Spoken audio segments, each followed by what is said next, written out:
इस दुनिया में हर इंसान की जर्नी लॉ ऑफ अट्रैक्शन की ही जर्नी है, चाहे वो लॉ ऑफ अट्रैक्शन को जानता हो या ना जानता हो, चाहे वो इसमें मानता हो या ना मानता हो। हर कोई अपने थॉट से, अपने इमोशन से, अपने इंटेंशन से, अपने अटेंशन से अपनी रियलिटी बना रहा है। हम सबकी लाइफ हमारे माइंड का ही प्रोडक्ट है। और आज इस वीडियो में मैं आपके साथ अपनी लॉ ऑफ अट्रैक्शन की जर्नी शेयर करने वाला हूं। काफी सारे लोग मुझे कमेंट करते हैं कि प्रत्युष, तुम्हारी जर्नी क्या रही है लॉ ऑफ अट्रैक्शन की, तुमने क्या मैनिफेस्ट करा है। तो मैं चाहता हूं कि आप इस वीडियो को एंड तक देखें ताकि आप समझ पाएं लॉ ऑफ अट्रैक्शन काम कैसे करता है और कैसे इसे आपको अपनी लाइफ में अप्लाई करना है। सो चलिए बात करते हैं मेरी जर्नी के बारे में। लॉ ऑफ अट्रैक्शन की मेरी जर्नी शुरू हुई थी 2009 में। मुझे याद है कि मैं अपने कॉलेज से अपने घर जा रहा था। मेरा एक फ्रेंड मेरे साथ में था, वो बाइक चला रहा था और मैं पीछे बैठा हुआ था। मेरे फ्रेंड ने मुझे कहा कि हम 15 से 20 मिनट में घर पहुंच जाएंगे।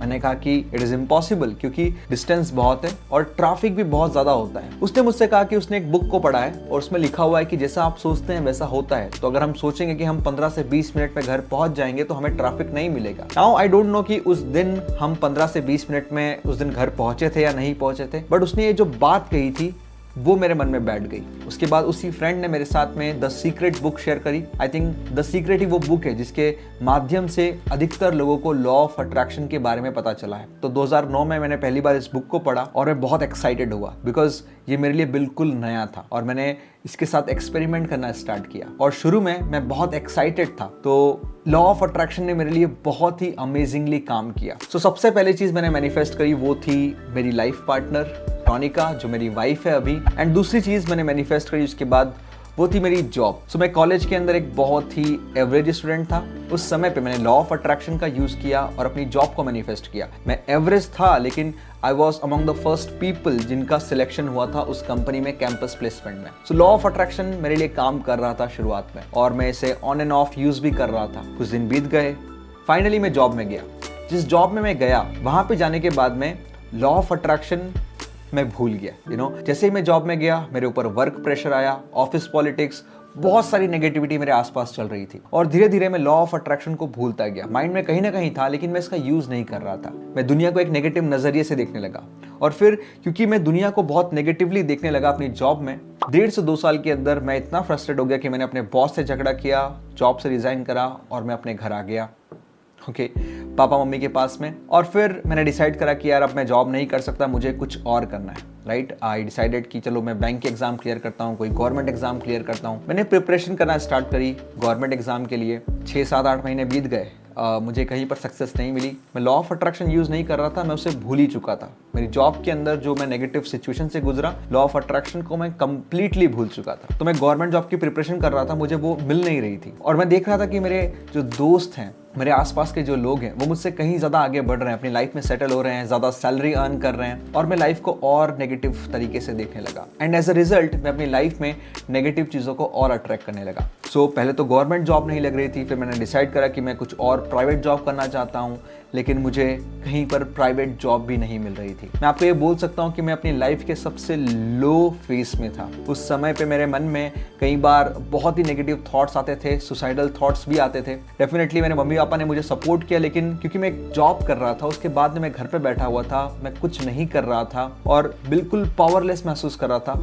उस समय पे मेरे लिए घर वालों से 1-1 रुपया मांगना बहुत डिफिकल्ट था। मैं हर वीक रोता था, बहुत ही नेगेटिव हो गया था। एक लो मोमेंट मुझे याद है मेरी लाइफ का। मैं अपने फ्रेंड की शादी में गया और मेरे पापा से मैंने 100 रुपये मांगे कि मैं उसे लिफाफे में देकर दे सकूं अपने फ्रेंड को, क्योंकि मैं उसके रिसेप्शन पे जाने वाला था। बट मैंने अपने फ्रेंड को वो इन्वेलप नहीं दिया। वो 100 रुपये मैंने निकाले और अपने पॉकेट में रख लिए ताकि मैं उसका यूज कर सकूं। सो ये कुछ लो मोमेंट थे मेरी लाइफ। लेकिन इस लो पीरियड के अंदर मेरे साथ कुछ बहुत ही अच्छा हुआ। जब मैं इस लो पीरियड से गुजर रहा था, उस समय पे मैंने ये ढूंढना स्टार्ट किया कि मैं अपने आप को इमोशनली मैनेज कैसे करूं, because I was really frustrated कि यार क्या हो रहा है मेरी लाइफ के अंदर, मैं किसी काम का नहीं हूं। मैंने यूट्यूब पे सर्च किया, गूगल पे सर्च किया और मैंने देखा मेडिटेशन मेरी हेल्प कर सकता है एक बेहतर इमोशनल स्टेट में आने के लिए। And then I started to do meditation. सो मैं मेडिटेशन करना स्टार्ट करा और स्पिरिचुअली मैं ग्रो करने लगा। एंड देन आई डिसाइडेड कि यार मुझे ऐसी लाइफ नहीं जीना है मुझे, और मैं लॉ ऑफ अट्रैक्शन को फिर से एक्सप्लोर करने लगा। और फिर मैंने कई सारी बुक्स पढ़ी लॉ ऑफ अट्रैक्शन के ऊपर, जैसे थिंक एंड ग्रो रिच, जैसे मैजिक ऑफ थिंकिंग बिग, जैसे पावर ऑफ सबकॉन्शियस माइंड। ऐसी कई सारी बुक्स मैंने पढ़ी और धीरे धीरे मैं देखने लगा कि इन चीज़ों को मैं कैसे अप्लाई कर सकता हूँ। और मैंने लाइफ को अलग नजरिए से देखना स्टार्ट किया। मैंने समझा कि अगर मैं लाइफ को एक नेगेटिव नजरिए से देखता रहूंगा तो मेरी लाइफ और नेगेटिव होती जाएगी। फिर मैंने डिसाइड करा फिर से बाहर जाने का, दोस्तों से मिलना स्टार्ट किया, रिलेटिव से बात करना स्टार्ट करी, अपनी लाइफ में मैं खुश रहने लगा। इवन मैंने एक 5,000 की जॉब भी करी स्कूल में, मैं एक टीचर के रूप में काम कर रहा था वहां पे। एंड देन जो भी मनी मेरे पास में आ रही थी मैं उसके लिए ग्रेटफुल महसूस करने लगा। मैं अपने विजुअलाइजेशन में इमेजिन करने लगा कि मुझे एक जॉब ऑलरेडी मिल चुकी है, अच्छी खासी जॉब मिल चुकी है। उस समय पे मैं सोचता था कि मेरे लिए अच्छी सैलरी जो है वो 20 से 25,000 के बीच में होगी, और मैं वो विजुअलाइज करने लगा, अफर्म करने लगा। 3 से 4 महीने के अंदर जब मैंने अपना पर्सपेक्टिव चेंज किया दुनिया के बारे में, आई मैनिफेस्टेड अ जॉब। मुझे एक जॉब मिली, मुझे कॉल आया अहमदाबाद से, और उस जॉब में मुझे कॉल पे ही सिलेक्ट कर लिया गया। मुझे कोई वीडियो इंटरव्यू नहीं देना पड़ा, मुझे फिजिकल नहीं जाना पड़ा, कॉल पे ही मेरा सिलेक्शन हो गया और सैलरी मुझे मिली 23,000। सो उस जॉब को मैंने यूनिवर्स की तरफ से गिफ्ट समझा, क्योंकि मेरा कॉल पे ही सिलेक्शन हो चुका था। ऐसा कोई प्रोसीजर नहीं था उस समय पे कि कॉल पे ही सिलेक्शन हो जाए, क्योंकि इंटरव्यू के कई राउंड्स के थ्रू आपको जाना पड़ता था। सो आई गॉट दैट जॉब। मैंने अहमदाबाद मूव किया, मैं अहमदाबाद आया और इस जॉब को करने लगा। लेकिन अगेन इस जॉब के अंदर फिर से वर्क प्रेशर, और यहाँ का कल्चर और ज्यादा खराब था, बहुत ज्यादा खराब था। लेकिन इस बार प्रत्युष जो था वो डिफरेंट था।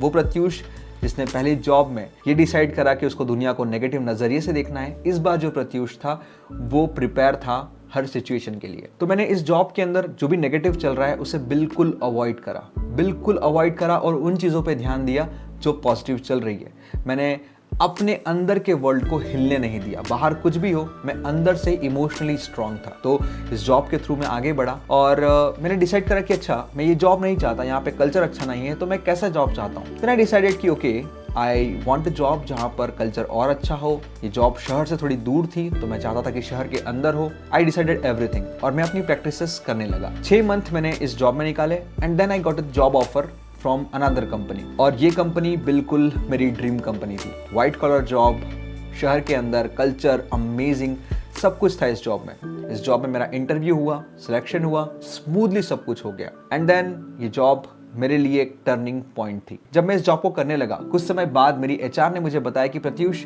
ये जॉब तेरे लिए ही थी। तेरा इंटरव्यू होने के पहले ही इस जॉब में तुझे सिलेक्ट कर लिया गया था। मैंने पूछा कि दीप्ति कैसे? दीप्ति ने बताया कि तेरा बर्थ डेट जो है वो कंपनी के ऑनर के बर्थ डेट से मैच करता है। तो जब मैंने तेरा रेज्यूम उसको दिया तब उन्होंने कहा कि इस लड़के को रख लो, बिकॉज इसका बर्थ डेट मेरे बर्थ डेट से मैच करता है, ये लड़का तो ऑसम ही होगा। सो इस तरीके से ये ड्रीम जॉब पे मैं आया, राइट? यहाँ पर आप समझिए, मैं किसी भी तरीके से अपना बर्थ डेट कंपनी के ऑनर के बर्थ डेट से मैच नहीं कर सकता, लेकिन लॉ ऑफ अट्रैक्शन ने मेरे लिए वो सब चीजें अरेंज करी जिससे मैं स्मूथली इंटरव्यू के थ्रू जा पाया और इस जॉब को ले पाया। सो इस जॉब में आने के बाद काफी सारी अमेजिंग चीजें हुई मेरे साथ में। बहुत सारी चीजें मैनिफेस्ट करी। मैंने अपना फॉरेन ट्रेवल मैनिफेस्ट किया, South Africa, Ethiopia, Kenya, and then I manifested my love marriage with Ronika. जैसे मैंने आपको बताया 2009 में पहली बार मैंने उसे मैनिफेस्ट किया था as my partner, as my girlfriend. But हमारी कास्ट जो थी वो अलग थी, वो गुजराती थी, मैं मराठी था, और हमारे लिए बहुत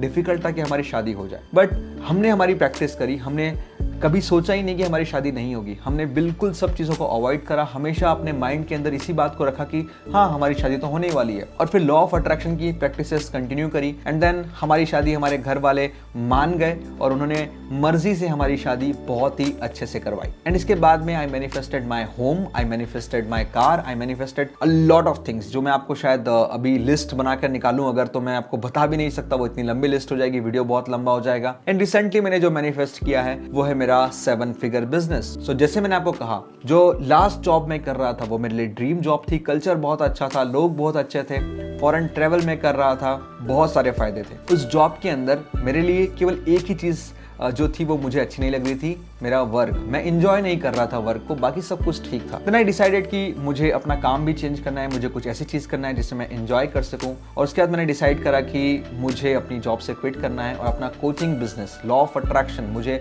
लोगों को बताना, गाइड करना, समझाना अच्छा लगता है। आई डिसाइडेड कि मैं अपनी जॉब को क्विट करके एक बिजनेस खड़ा करूंगा जो जॉब से भी ज्यादा मेरे लिए फायदेमंद होगा। देन मैंने एक लीप ऑफ फेथ लिया, मैंने उस जॉब से क्विट करके इस बिजनेस को स्टार्ट किया। मैंने अपनी वाइफ से पूछा कि मैं इस बिजनेस को स्टार्ट करना चाहता हूं और उसके लिए मुझे जॉब क्विट करना पड़ेगी, जो सैलरी अभी आ रही है वो रिस्क पे होगी, शायद लाइफस्टाइल को हमें सेक्रीफाइस करना पड़े, लेकिन अगर कुछ समय वो मुझे देगी डेफिनेटली मैं इस बिजनेस को एक बहुत ही अच्छे लेवल पे ले जाऊंगा। और वो एग्री थी उसके ऊपर मैंने लीप ऑफ फेथ लिया उस जॉब से, जॉब क्विट करी, बिजनेस स्टार्ट किया एंड बहुत ही कम समय के अंदर मैं इस बिजनेस को 7 फिगर पे लेकर आ पाया। जो मैं अर्न कर रहा था अपनी जॉब में मंथली, उससे कहीं ज़्यादा आज मैं वीकली बेसिस पे इस बिजनेस से अर्न कर पाता हूँ। और सबसे इंपॉर्टेंट बात, अब मैं अपने काम को बहुत इंजॉय कर रहा हूँ। मुझे बहुत अच्छा लगता है लोगों से बातें करना। जब मैं देखता हूँ उनकी सक्सेस स्टोरीज, जब मैं देखता हूँ उनकी लाइफ में चेंजेस आ रहे हैं, मुझे बहुत ही खुशी महसूस होती है। सो रिसेंटली अगर आपको मैं कहूँ तो मैंने इस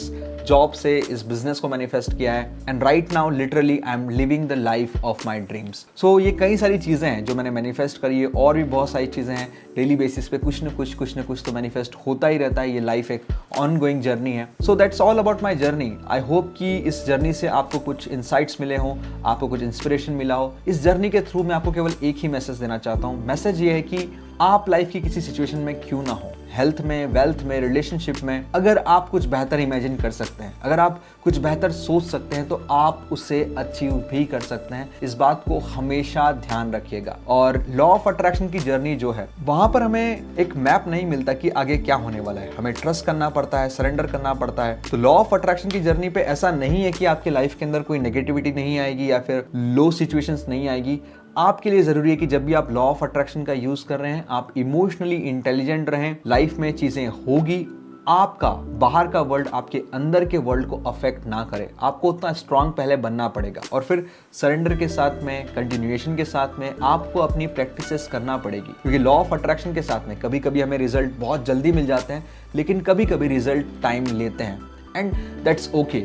हमारे लिए ज़रूरी है कि हम सरेंडर करें, ग्रेटफुल रहें जो भी हमारे पास है, और अपनी प्रैक्टिसेस को कंटिन्यू करें। लॉ ऑफ अट्रैक्शन की प्रैक्टिसेस मैंने कई सालों तक कंटिन्यू करी है, लगातार, और उसी कारण मेरे थॉट पैटर्न्स चेंज होने लगे हैं। और राइट नाउ मेरे लिए अबंडेंस को अट्रैक्ट करना ऑटोमेटिक हो चुका है। सो मैं सजेस्ट करता हूं कि आप जहां पर भी है, ट्रस्ट करें, सरेंडर करें यूनिवर्स के ऊपर, इमेजिन करें समथिंग बेटर, और वो आपके पास डेफिनेटली आ जाएगा। राइट नाउ मेरे लिए सबसे बड़ी सक्सेस ये है कि अगर आपको मैं कहूँ आज मेरा सबसे बुरा दिन, आज का मेरा सबसे बुरा दिन, अगर आप उसे मेरे 5 साल के सबसे बेस्ट डे से कंपेयर करेंगे, तो आज का जो बुरा दिन है वो 5 साल के बेस्ट डे से भी बेहतर है। This is my achievement in life. So this is my journey with the law of attraction. I hope कि इससे आपको इंस्पिरेशन मिले और आप जो भी चीज़ चाहते हैं लाइफ के अंदर, ट्रस्ट करें, सरेंडर करें, वो आपको ज़रूर मिलेगी। I will see you in the next video.